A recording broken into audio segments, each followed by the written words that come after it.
Evangelho de Mateus, capítulo 24. Diz assim a palavra do Senhor, 24, a partir do verso 36.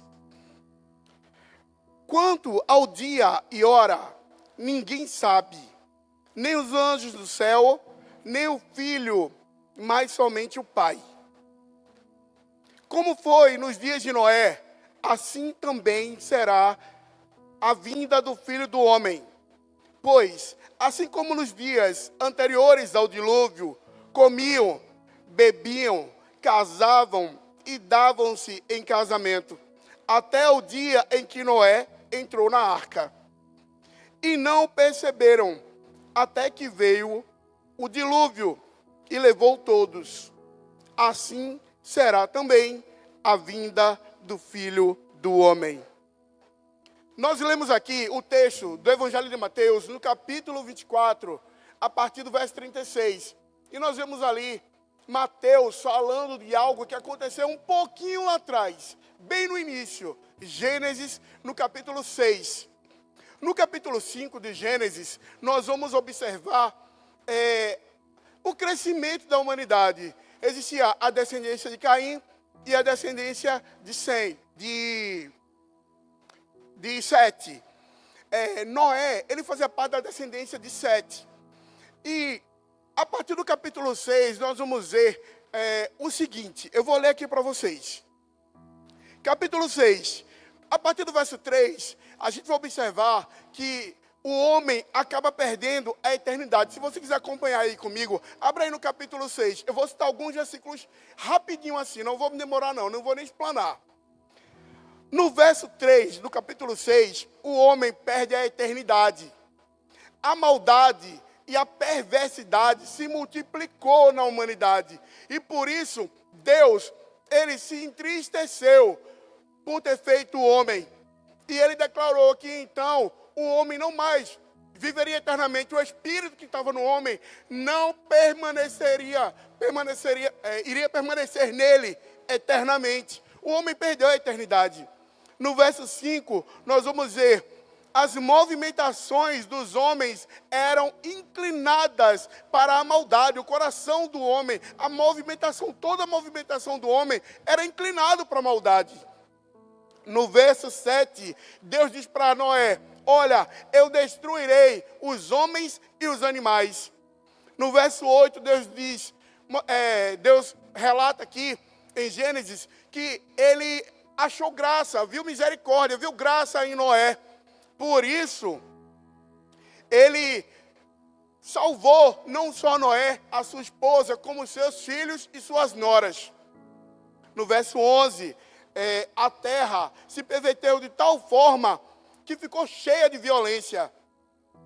No verso 13, a palavra diz que Deus fala com Noé e diz, olha, darei fim a toda a raça humana. Do verso 14 ao verso 17, a palavra diz que a palavra Deus falando para Moisés, olha irmãos, Deus falando para Noé, faz uma arca. E ali ele deu diretrizes de como a arca deveria ser feita. Do verso 19 a 21, foram todas as instruções para que a arca fosse feita. No verso 18, irmãos, Deus diz, olha, eu faço uma nova aliança contigo. No verso 22, Noé obedeceu todas as instruções a que Deus o tinha lhe entregado. A grande chave está aí.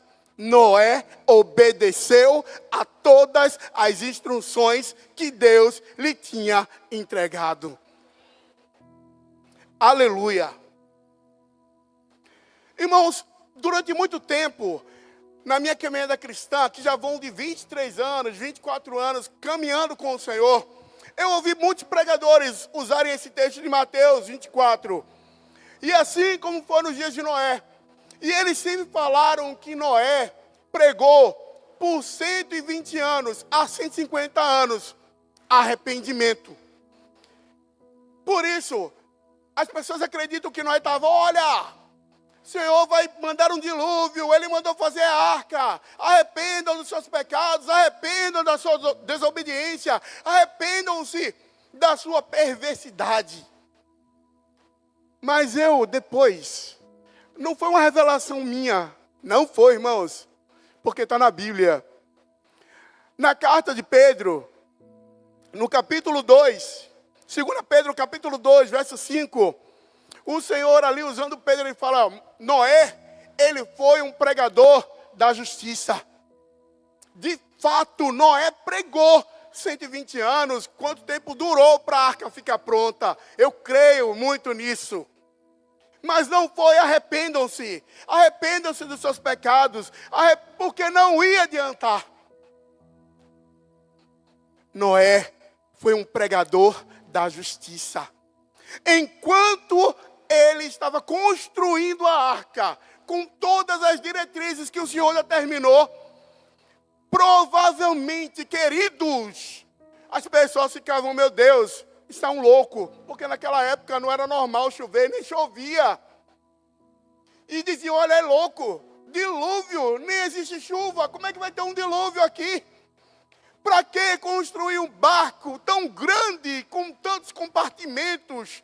Para que perder tanto tempo da tua vida? Você é louco, acreditando que um Deus superior, El Shaddai, Todo-Poderoso, falou contigo e te deu essas diretrizes. Não é diferente no nosso tempo. Hoje nós estamos aqui. Quantas vezes eu já não estive nas ruas anunciando as boas novas de Jesus? E quantas vezes eu ouvi, olha para aí, já veio crente louco. Porque desde criança eu ouvia minha avó falar que Jesus ia voltar. E vocês estão perdendo o tempo de vocês. Olha, eu prefiro ficar com a palavra que me deu diretrizes. Eu prefiro obedecer a palavra que o Senhor já liberou. Mas não é diferente conosco também. Vão dizer que você é louco porque você ama e segue a Jesus. Vão dizer que você é fanático porque você agora, na roda de amigos, no trabalho, na escola, na faculdade, você exala o cheiro de Cristo.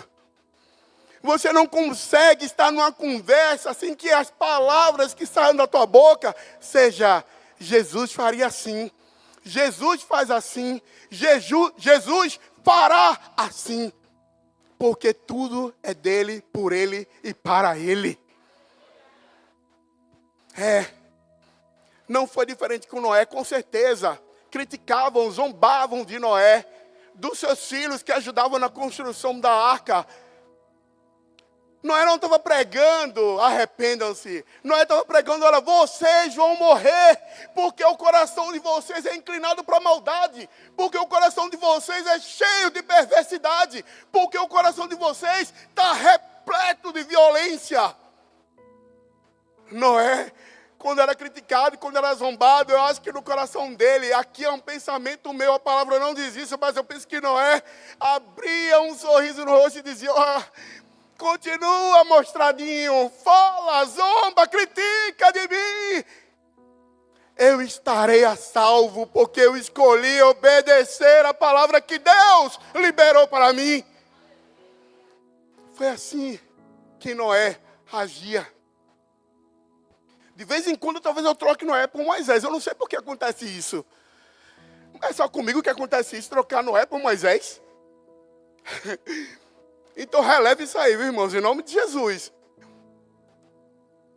Eu prefiro ficar com a palavra que Deus liberou, as diretrizes para que eu possa seguir. Aleluia. Foram aproximadamente 120 anos que Noé pregou.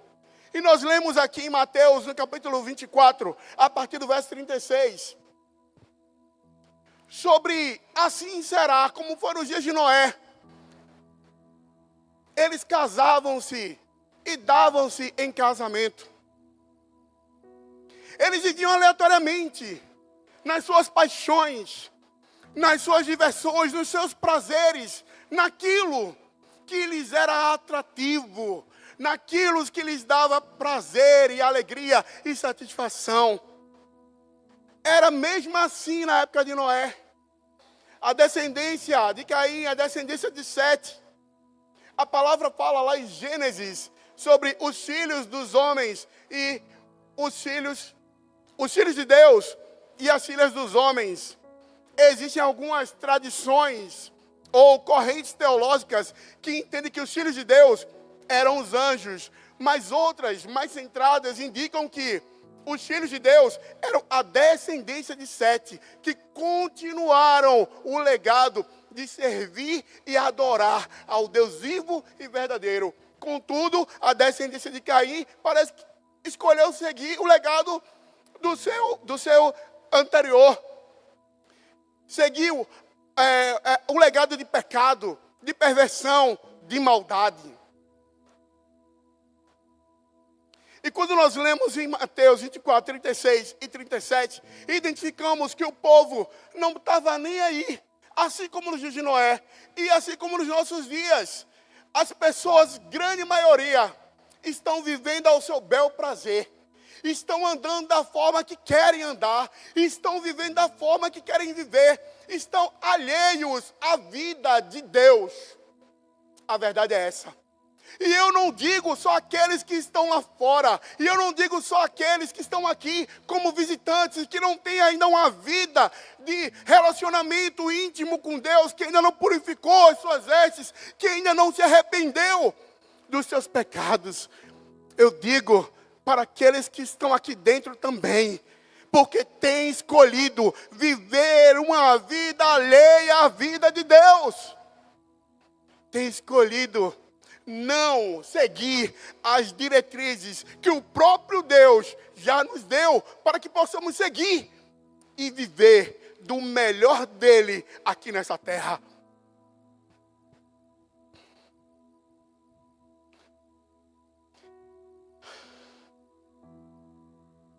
Nesse primeiro texto, versículo 36 e 37, eu me identifico, irmãos, ali, e o tema da mensagem que eu vou trazer hoje, já está aqui no telão, chama-se, como é o nome? Nossa, irmãos, qual é o nome do tema aqui? Aleluia, o lado de fora. De antemão, irmãos, eu digo para você, o lado de fora é o pior lugar para se estar. É o pior lugar para se estar. O lado de fora, queridos, sabe o que ele vai trazer para mim e para você? O lado de fora, assim como foi nos dias de Noé, quando Deus chegou o dia do dilúvio, os animais entraram na arca. Noé, sua esposa, seus filhos e suas esposas entraram na arca. A palavra diz que Deus, Gênesis capítulo 7, diz que Deus, ele fechou a porta da arca. Ninguém mais poderia entrar, nem que quisesse. E veio o dilúvio. O lado de fora, irmãos, é um lugar de distração. O lado de fora é um lugar de distração. Lá fora, do lado de fora, alheio à vida de Deus, o mundo e o pecado querem nos seduzir e tentam nos iludir com as alegrias passageiras, efêmeras, que não são eternas, e nos traz um contentamento momentâneo, uma satisfação pequena, que com certeza eu já passei por isso e acredito que você também, nos traz uma dor de cabeça, uma dor no bolso, ou uma dor na família, ou uma dor no emprego. Porque, queridos, a consequência de viver uma vida do lado de fora é exatamente essa. A distração nos tira do foco daquilo que Deus já determinou para que eu e você pudéssemos viver. Ele planejou, ele tem um plano traçado, perfeito, para que cada um de nós cumpra o propósito para o qual ele nos criou. Mas nós preferimos, e quando eu falo nós, eu incluo a mim, incluo a você. Você que ainda não conhece a Jesus e você que conhece a Jesus. Nós escolhemos muitas vezes as distrações e nos permitimos nos emaranhar, nos enredar, nos enrolar em tantas coisas. Eu sou muito jovem para ir a Cristo, para entregar minha vida para Cristo. Eu sou muito velho para entregar minha vida a Cristo. Eu estou no melhor da minha vida, estou aqui coroa, sou um lobo, sou uma loba, não é momento de entregar minha vida a Cristo. Eu só quero entregar minha vida a Cristo quando o meu corpo não estiver prestando mais para nada. E nos distraímos por conta de um vício, por conta das drogas, por conta da bebida, por conta da dança. Não sei viver sem dançar. Dançar para mim é um esporte. E você se priva de viver a vida eterna por conta de uma distração. E muitas vezes, nós que conhecemos a Cristo também estamos nos distraindo. Nos distraindo, deixando de buscar, deixando de orar, deixando de ler a Bíblia. Deixando de falar do seu amor. Porque estamos nos distraindo com coisas pequenas, com picuinhas, com fofocas, com maledicências. Ferindo o membro do corpo e tendo prazer nisso. Nos distraímos. E como?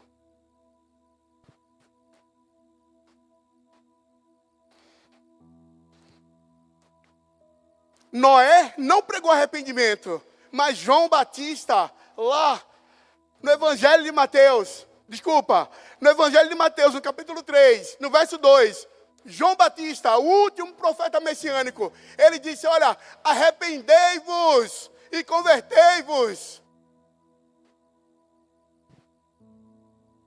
Pedro, aquele apóstolo que foi tão elogiado e também foi dito, olha, para trás de mim, Satanás. Sai da boca dele. Ele também, lá em Atos capítulo 2, verso 38, ele diz, olha, arrependei-vos e convertei-vos para que sejam apagados os vossos pecados. Isso não foi uma fala só de João Batista, nem de Pedro. Jesus usou esse discurso também. Mateus, no capítulo 4, o Senhor Jesus disse, olha, arrependei-vos e convertei-vos para que sejam apagados os vossos pecados.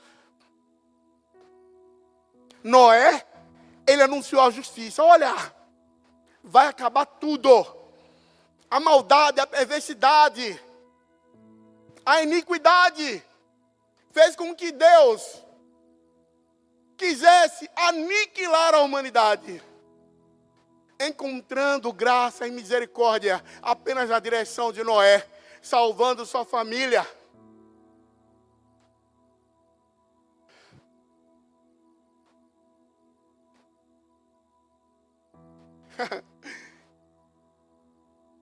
A igreja, o corpo.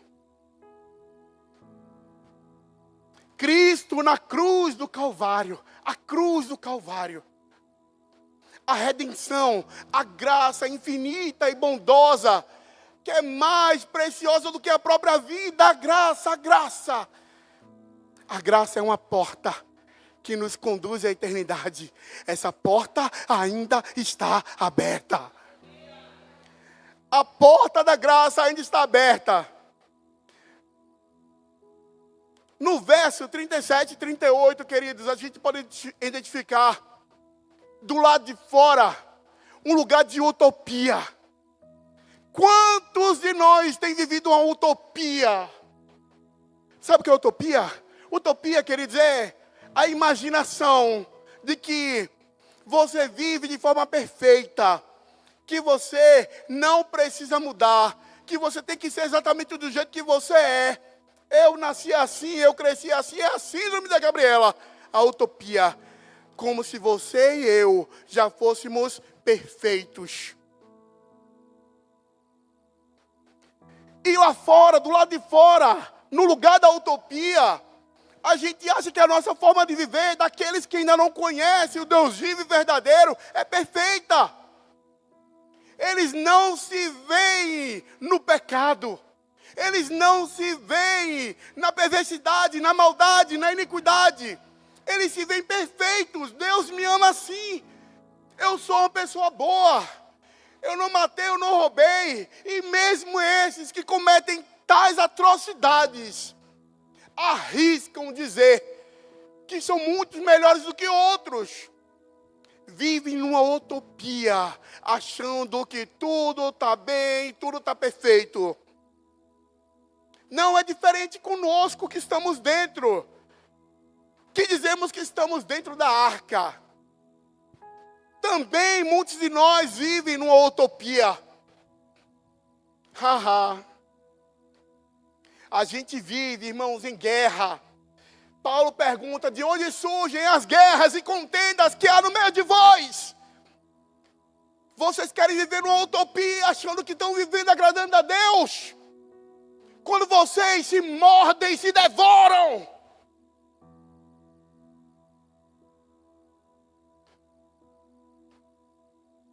Precisamos sair da contemplação, do lugar da utopia. Precisamos passar a olhar para dentro de nós. Sabe por quê? Porque na utopia interna do corpo, da membresia, da igreja, o rebelde não se vê como rebelde. Porque o joio não se vê como joio. Porque o maledicente não se vê como maledicente. Porque o fofoqueiro não se vê como fofoqueiro. Porque aquele que faz intriga entre irmãos não se vê dessa forma. Porque aquele que é carnal não se vê como carnal. E vive na bolha da utopia, que está tudo perfeito. O tempo urge e nós precisamos passar a nos analisar uns aos outros internamente. Precisamos individualmente, aliás, nos analisar para compreender. Será que eu estou vivendo uma utopia? Saia do lugar da utopia, meu irmão. Saia desse lugar. No verso 39 de Mateus, no capítulo 24, existe um lugar também, lá do lado de fora, que é um lugar de morte. Existe lá fora, do lado de fora, um lugar de morte. Um lugar que é de morte. Aleluia. Paulo escrevendo a Timóteo no capítulo 3, no verso 1 ao 5. Paulo fala que existem homens amantes de si mesmos. Que nos últimos tempos nós veríamos homens amantes de si mesmos. E Paulo descreve ali 16 características de homens amantes de si mesmos para essa geração. Eu não vou ler para você. Medita aí depois. 2 Timóteo capítulo 3, verso 1 a 5. Mas eu quero destacar só apenas algumas características. Paulo escreve a Timóteo e diz: olha, que esses homens amantes de si mesmos, eles são desobedientes, sem afeto, irreconciliáveis. O lugar de morte é um lugar de desonra. O lugar de morte é um lugar onde não se há credibilidade, é descrédito. É um lugar de descrédito, o lugar de morte.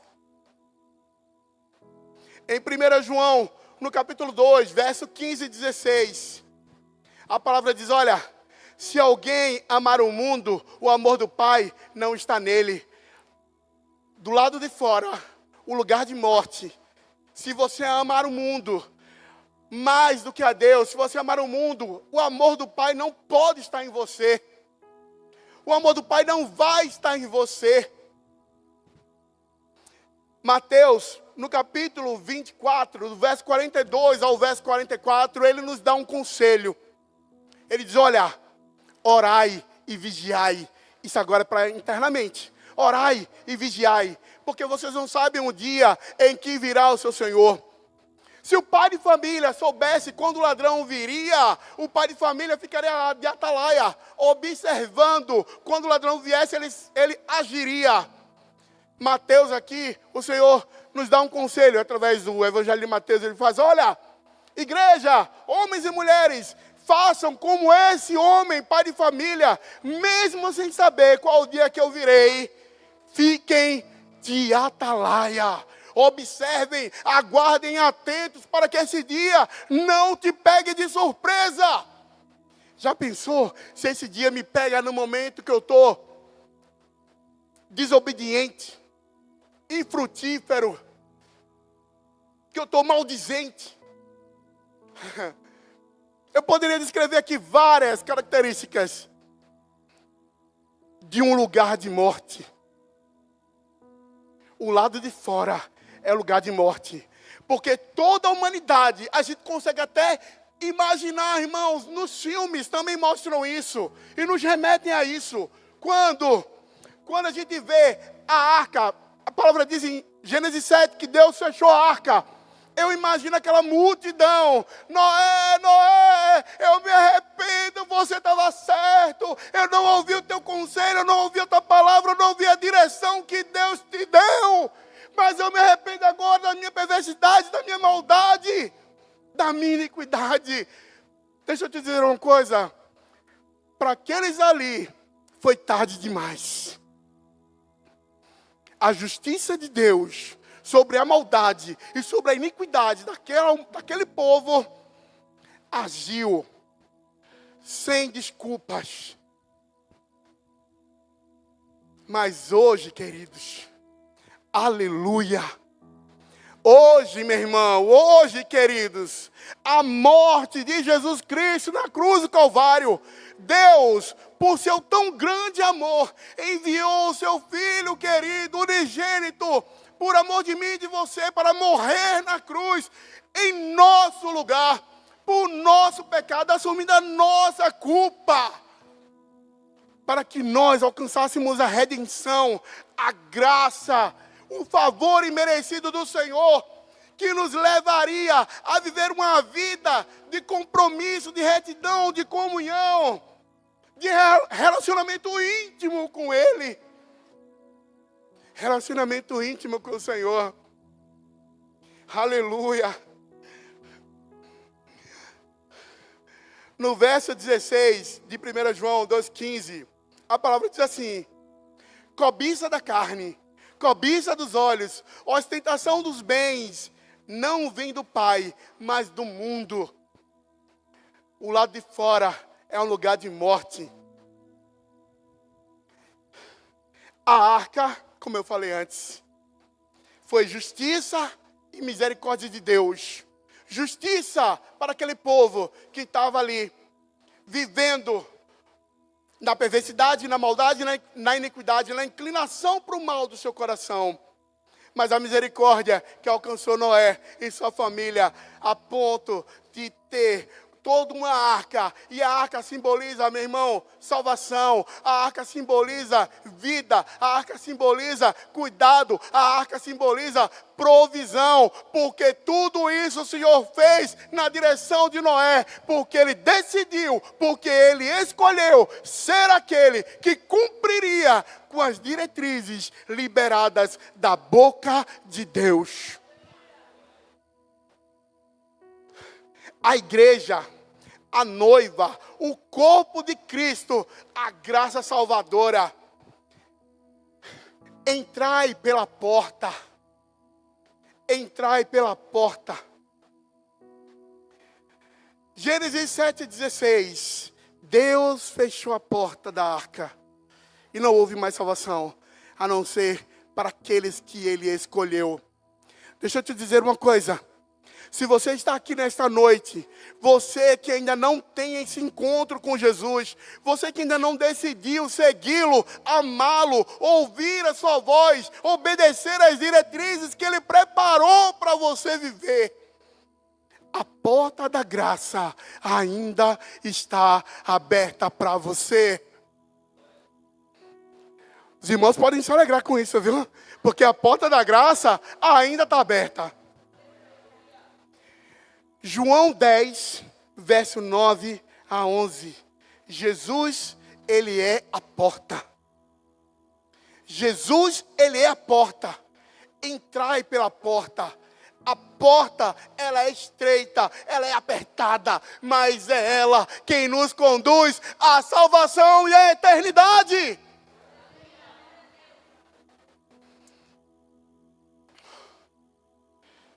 Aleluia.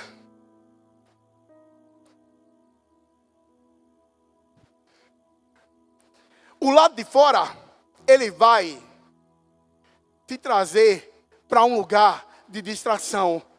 Mas Jesus, Ele vai te levar para um novo e vivo caminho. Ele é o caminho. O lado de fora quer te distrair, mas Jesus quer te conduzir ao caminho correto. O lado de fora quer te levar a viver na utopia. Ele não quer que você compreenda que você é pecador, que você está fora do propósito de Deus. Ele não quer que você entenda que o Senhor te ama e que Ele preparou algo novo para você viver. Mas Jesus, Ele te leva à verdade que liberta. A utopia te engana, mas a verdade te liberta. O lado de fora te leva a um lugar de morte. Para mim e para você que ainda não conhece a Jesus. Ainda assim. Mas Jesus te leva ao lugar de vida e vida eterna nele. Jesus te leva ao lugar de vida eterna nele. João 14, 6. Jesus declara: eu sou o caminho, a verdade e a vida. Ninguém vem ao Pai se não for por mim. Aleluia. Que Deus nos abençoe e que essa palavra possa ter encontrado um lugar todo especial aí no teu coração. E que esta noite, eu e você, possamos escolher estar do lado de dentro, que é o melhor lugar onde nós poderemos estar. Debaixo das asas do Senhor, cobertos, cuidados, salvos por Ele, conhecendo o Senhor. Viva a vida de Deus, em nome de Jesus. Amém?